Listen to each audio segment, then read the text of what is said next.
What do you mean when we talk about integration or data integration? In today's world, with companies taking on new cloud applications and best of breed applications, really what happens is that business process ends up spanning two or more systems. And that causes an issue because for the data to be accurate and support a bigger process, then you need the data to be there. It needs to be there in a timely fashion. And so when we talk about integration, we're saying we need to either surface data. So we'll create things like APIs to allow companies to actually surface data in a siloed application, or we're replicating data across systems to support further business processes down in other systems. So two or more systems a business process can cross, right? So that's really where integration fits. What are the major common challenges that you see organizations run into?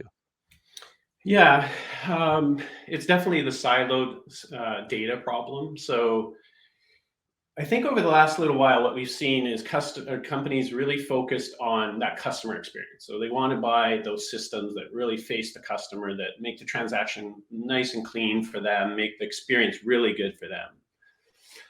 But really, from a company perspective, what that does is kind of employee experience suffers, or processes suffer. So it's kind of like making the customer experience fantastic, the employees are suffering, because what they do is they have to go into, like you said, an order management system and actually double post that data manually into, say, a warehouse management system. So that becomes like more work. In the space of integration, there's integration patterns. There's a great book that kind of covers all of the integration patterns. So when we talk, a pattern would be like, I need to guarantee that this data makes it to this system.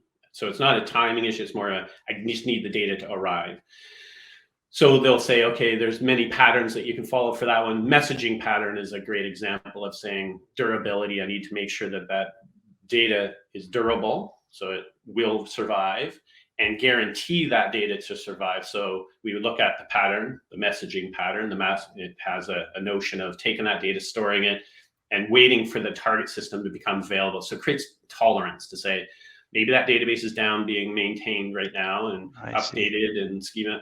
And then when it comes back, we connect and store the data into the target system. So that would be a durability pattern. So we'd take the business requirement and we'd say, this is a durability pattern. So we go into the patterns book and say, I'm looking under durability. Under durability is a bunch of patterns that we can follow.